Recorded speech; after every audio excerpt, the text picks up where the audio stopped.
Subscribe because it is free. Ambassador Marcus Sterling adjusted his tie and practiced his smile in the mirror of his luxury suite aboard the Stellar Harmony. 87 days. That's how long it had been since his last indulgence, and he was practically vibrating with suppressed energy. The peace negotiations with the Zephyrian Collective couldn't come soon enough. All that diplomatic small talk would help distract him from the urges. "Remember Marcus," he whispered to his reflection. "You're Earth's most trusted diplomat. Calm, reasonable, absolutely harmless." His smile widened unnaturally. They have no idea what they're dealing with. Meanwhile, 3 star systems away, High Commander Vexthera of the Krillian Empire studied holographic displays showing human diplomatic footage. The creatures were pathetically soft, always talking about feelings, compromise, and mutual understanding. "Disgusting weakness. Look at this specimen," Vexthera sneered, pointing at Marcus's diplomatic headshots. "Notice the weak jaw structure, the small frame. These mammals spend more time discussing their emotions than preparing for war. They're practically begging to be conquered." Her tactical advisor nodded enthusiastically. "Intelligence confirms humans have never won a conflict through strength alone. They rely entirely on what they call negotiation, essentially sophisticated begging." "Perfect. We'll take their precious diplomat and show the galaxy what happens when inferior species try to play politics with the Krillian Empire. One broken human will send the message loud and clear." Back on the Stellar Harmony, Marcus was having dinner with fellow passengers when the ship's lights flickered. Emergency klaxons began wailing as the vessel shuddered to a halt. Through the massive viewport, sleek Krillian warships materialized from stealth mode, their weapon arrays glowing ominously. "Oh my God!" gasped the Centaurian trade representative. "We're being boarded!" Passengers screamed and scrambled for cover as armored Krillian soldiers burst through the airlocks. Their 4 armed forms towered over the cowering diplomats, energy weapons crackling with barely contained power. Marcus, however, remained perfectly seated, calmly cutting his steak. His heart rate hadn't increased even slightly. If anything, he looked pleased. "Ambassador Sterling!" cried the ship's captain. "Aren't you terrified?" Marcus looked up with that same diplomatic smile, but something flickered behind his eyes. Something cold and hungry. "Terrified? Captain, I haven't been this excited in months." A Krillian soldier approached, energy restraints ready. "Human diplomat Marcus Sterling, you will come with us. Resist and we will demonstrate why the Krillian Empire is feared throughout the galaxy." "Oh, how thoughtful," Marcus replied, standing gracefully. He discreetly pocketed his dinner knife while the soldiers weren't looking. "I do hope you'll show me around your ship. I'm particularly interested in your interrogation techniques. I've read such fascinating things about Krillian methodology." The soldiers exchanged confused glances. Most prisoners were sobbing by now. As they dragged him toward their ship, Marcus turned back to wave goodbye to the other passengers. "Don't worry about me, everyone. I have a feeling this is going to be absolutely educational." High Commander Vexthera watched the operation through surveillance feeds, satisfaction radiating from her scaled features. "Excellent. The human shows no resistance whatsoever. This will be even easier than projected. Once we break him, every species in the sector will understand the futility of opposing us." Her intelligence officer reviewed the psychological profiles again. "Commander, are you certain about these assessments? The human seems remarkably calm for someone facing capture." "Of course he's calm," Vexthera laughed. "He's in shock. These soft creatures have never experienced real adversity. By the time we reach the Crucible, he'll be begging us to contact his homeworld and surrender unconditionally." Marcus, now aboard the Krillian vessel, was examining the ship's architecture with genuine appreciation. The design was efficient, brutal, and absolutely perfect for what he suspected was coming. Day 87 was finally ending, and Day 88 was looking very promising indeed. The Crucible hung in space like a metallic spider, its twisted spires and weapon arrays designed to inspire despair in anyone unfortunate enough to see it. Marcus pressed his face against the transport window, watching the station grow larger with each passing moment. "Magnificent craftsmanship," he murmured. "The psychological impact alone must be devastating." His Krillian escort, a scarred veteran named Thokmar, grunted in approval. Many prisoners wet themselves just seeing it. You humans will learn to fear the Empire's power. Oh, I'm already learning so much, Marcus replied cheerfully. Tell me, what's the average processing time from capture to complete psychological breakdown? I'm genuinely curious about your efficiency metrics. Thokmar's mandibles clicked uncertainly. Most prisoners weren't taking notes by this point. The docking bay reeked of fear and desperation. Dozens of alien prisoners from various species huddled in energy cages, their eyes reflecting the hopelessness that came with knowing their fate. Marcus walked among them like a tourist in a museum, nodding appreciatively at the security measures. The restraint field generators are positioned perfectly, he observed. Minimal energy waste while maintaining maximum psychological impact. Brilliant engineering.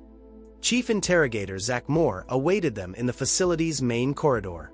8 feet tall with 4 muscular arms and a face that belonged in nightmares, he'd broken representatives from over 200 species.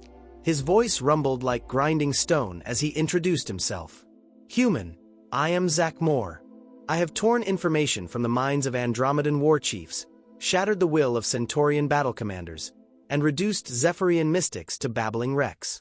You will tell us everything about Earth's defenses, or you will experience pain beyond your species' comprehension. Marcus clapped his hands together in delight. How fascinating! I'd love to compare notes sometime. Have you documented your techniques? I'm particularly interested in cross-species psychological variations. Zach Moore's 4 eyes blinked in confusion. You want to discuss methodology? Absolutely. For instance, I've noticed that most humanoid species share certain vulnerability patterns around family attachments, but I suspect your approach varies significantly based on neurological structure. Am I right? The interrogation team exchanged bewildered glances. Their newest prisoner was asking for a professional consultation. They strapped Marcus to the psychological conditioning chair, a device that had reduced galactic war criminals to quivering shells. Holographic displays showed footage of previous victims screaming, begging, breaking completely under the Empire's methods. Marcus watched with rapt attention, occasionally asking questions. That's interesting. The Centaurian broke at the 37-minute mark, but the Andromedan lasted 2 hours. Was that due to physiological differences or psychological conditioning? You're supposed to be terrified, Zach Moore growled, clearly disturbed by Marcus's clinical interest. Oh, I'm absolutely riveted, Marcus assured him. Could I get copies of these for research purposes? I'm working on a comparative study of interrogation effectiveness across different species. A junior interrogator named Vrikoth approached nervously. Perhaps we should try the neural disruptor? It causes excruciating pain without permanent damage. Marcus perked up. Ooh, is that the Mark 7 model? I've only read about those in theoretical papers. The feedback loop design is supposed to be revolutionary. As they activated the device, Marcus provided running commentary on the technical specifications while the energy coursed through his nervous system. Fascinating. The frequency modulation is much more sophisticated than I expected. You're hitting multiple pain receptors simultaneously, very efficient. The interrogation team was growing increasingly uncomfortable. Zach Moore had never encountered a prisoner who critiqued torture techniques while experiencing them. You know, Marcus said conversationally, still strapped to the chair, I've been thinking about your security protocols. That guard who brought me here, Thokmar? He has some interesting scars. Defensive wounds, I'd say. Someone got close enough to do serious damage before he finished them. Zach Moore's expression darkened. How could you possibly know that? Marcus's diplomatic smile never wavered, but something cold flickered in his eyes. Oh, I notice things. For instance, you favor your left arm slightly. Old injury? And that nervous twitch in your mandibles suggests you're not as confident as you pretend. You remind me of someone I used to know. Used to know. Past tense, yes. He was very sure of himself, too. Marcus tilted his head thoughtfully. Right up until the end. For the first time in his career, Chief Interrogator Zach Moore felt a chill run down his spine. Something was very wrong with this human. High Commander Vexthera arrived at the Crucible personally, her patience exhausted by reports of the human's unusual behavior. She stormed into the interrogation chamber where Marcus sat peacefully, still offering suggestions to increasingly nervous technicians. "Enough!" she roared. "No human has ever resisted our methods. Activate the neural screamer. Maximum intensity." Marcus's eyes lit up with genuine excitement. "Oh, wonderful! Is that a Mark 7 neural interface? I've only read theoretical papers about the synaptic feedback loops. This is like Christmas morning." The technicians exchanged worried glances as they wheeled in their most feared device. The neural screamer had broken the minds of hardened war criminals within minutes. Marcus leaned forward eagerly, studying the intricate machinery. "The neural pathway mapping is exquisite," he commented as they attached the electrodes. "Tell me, does the intensity scaling follow a logarithmic progression or linear? I'm particularly curious about the threshold parameters." During the activation sequence, a junior guard named Crixlon made the mistake of getting too close to check the restraints. In that split second, Marcus somehow slipped one hand free and grabbed the guard's ceremonial blade. The movement was so fluid, so practiced, that security cameras later couldn't determine exactly how it happened. "Oops," Marcus said cheerfully as Crixlon stumbled backward, clutching a deep gash across his arm. "How clumsy of me! These restraints must have a design flaw." The security footage of that exact moment mysteriously corrupted, showing only static. IT specialists would spend days trying to recover the data, finding nothing but digital noise. As medics rushed to treat Crixlon, Marcus began telling stories to pass the time. "You know, Earth has such fascinating history. We have entire entertainment industries dedicated to our worst monsters. Take this fellow named Bundy, charming, intelligent, completely trustworthy on the surface. Killed over 30 people before anyone suspected a thing." The interrogation team shifted uncomfortably. They'd never had a prisoner volunteer disturbing information about their own species. "Or dumber," Marcus continued conversationally. "Now there was an artist. The precision, the methodology, truly inspiring work. We made documentaries about him. Humans voluntarily watch footage of our most creative killers for entertainment." Zachmore's mandibles twitched nervously. "You're attempting psychological warfare, human. It won't work." "Oh no, just making conversation," Marcus smiled that diplomatic smile.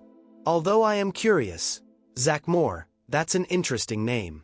Old Krillian, meaning bone crusher, correct? Your parents had high expectations. Tell me, did you live up to them, or were you a disappointment like most children?" The question hit deeper than any torture device. Zachmore's childhood trauma involving his father's expectations was classified information, locked in encrypted psychological files. How could this human possibly know? "Speaking of bones," Marcus continued, "Vexthera, you've got an unusual gait. Compensating for an old spinal injury, I'd guess. Probably happened during your rise to power. Someone got closer than they should have. The way you favor your left side suggests vertebrae 3 and 4 were compromised." The High Commander froze. That injury was from an assassination attempt 15 years ago, known only to her personal physician and highest security clearance personnel. "How do you know that?" she demanded. Marcus tilted his head thoughtfully. "I pay attention to details. It's a hobby of mine. For instance, your facility's shift patterns are interesting. Night crew reports to medical bay 30% more often than day shift. Stress-related injuries, I'd assume. And those strange sounds they mention in their reports, very telling." The guards began requesting immediate transfers to outer rim patrols. Equipment started malfunctioning at unusual rates. Small tools and implements went missing from storage areas. The facility's own security systems seemed to develop glitches whenever Marcus was moved between locations. Marcus's psychological evaluation was hastily rewritten 3 times in one day as analysts discovered more disturbing patterns in human behavior. Earth's entertainment industry wasn't just documenting violence. They were celebrating it, studying it, turning it into art forms. "Day 88, Marcus murmured to himself during a brief moment alone. This is turning out to be the most educational diplomatic mission of my career. In the command center, Vexthera stared at intelligence reports about human serial killers and true crime documentaries with growing horror. These weren't anomalies. They were cultural phenomena. Maybe they should have researched human psychology more thoroughly before kidnapping their diplomat. The night shift reported cold spots in the corridors and the distinct feeling of being watched. Marcus Sterling was still securely contained, but somehow the entire facility felt less secure than before his arrival. The facility-wide power outage struck during the night shift change, plunging the crucible into emergency lighting. When backup systems restored power 30 minutes later, guards discovered Marcus's cell empty, his restraints neatly arranged on the chair like a calling card. "Impossible," Zach Moore snarled, examining the undamaged energy field generators. "These restraints are rated for Class A war criminals." "How did he?" "Sir," a technician interrupted nervously, "we're tracking movement signatures, but they're not heading toward the escape pods. The trail leads deeper into the facility." Marcus's voice echoed through the intercom system with cheerful diplomacy. "Attention, Crucible personnel. This is Ambassador Sterling. I wanted to thank you all for the hospitality so far. I've learned so much. Now I'd like to reciprocate and show you some human techniques. Think of it as a cultural exchange program." Elite Krillian hunter-killers deployed throughout the station, their thermal sensors tracking heat signatures through the maze of corridors. What they found instead was a carefully orchestrated nightmare. Security cameras showed brief glimpses of movement, always just out of clear view, before mysteriously malfunctioning. The first team found their colleague Vrikoth suspended upside down in a storage bay, alive but babbling incoherently about the smiling man who asked such polite questions. The restraint method was unfamiliar, elegant, efficient, and clearly designed by someone who understood anatomy intimately. "I particularly enjoyed our conversation about pain thresholds." Marcus's voice drifted from hidden speakers. Vrikoth had fascinating insights about Krillian nervous system responses. "Did you know you can induce temporary paralysis by applying precise pressure to 3 specific nerve clusters? I've been taking detailed notes." High Commander Vexthera mobilized her personal guard, but they found their path blocked by their own security systems. Access codes had been changed, blast doors sealed sections randomly, and environmental controls created perfect hunting conditions for someone who understood the facility's layout better than its own designers. The systematic collection began. One by one, Krillian personnel vanished from their posts, only to be discovered hours later in holding cells designed for the most dangerous prisoners. Each had been subjected to their own interrogation techniques, applied with clinical precision and accompanied by Marcus's polite explanations of human methodology. "The beautiful thing about diplomacy," Marcus announced over facility-wide communications, "is that it teaches you to really listen to people, to understand what makes them tick, to find exactly the right pressure points, psychological and physical." Zach Moore found himself trapped in his own torture chamber, strapped to the neural conditioning chair he'd used on countless victims. Marcus sat across from him, maintaining that same diplomatic smile while reviewing handwritten notes. "I've been documenting your techniques for my report to Earth," Marcus explained conversationally. "Fascinating stuff, really. Though I did notice several areas for improvement. Would you like a demonstration?" The chief interrogator, who had broken the will of galactic warlords, whimpered like a frightened child. Within hours, Marcus had effectively captured the entire command structure of the facility. When Vexthera finally contacted Krillian High Command for reinforcements, she found herself negotiating from a position of complete weakness. "Ambassador Sterling," she said carefully into the communication array, "what are your terms?" Marcus's response came through clearly, his diplomatic training evident in every word. "Oh, it's quite simple, High Commander. You kidnapped a diplomat during official peace negotiations. That's a violation of galactic law. I merely defended myself using techniques you so graciously demonstrated. I propose we resolve this misunderstanding through proper diplomatic channels." The negotiation was swift.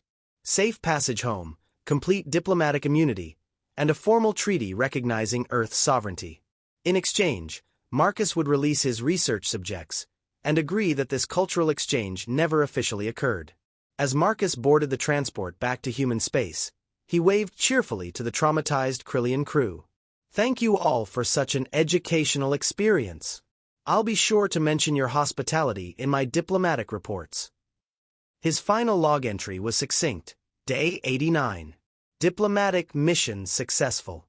Discovered fascinating new hobby. Looking forward to the Andromedan peace talks next month.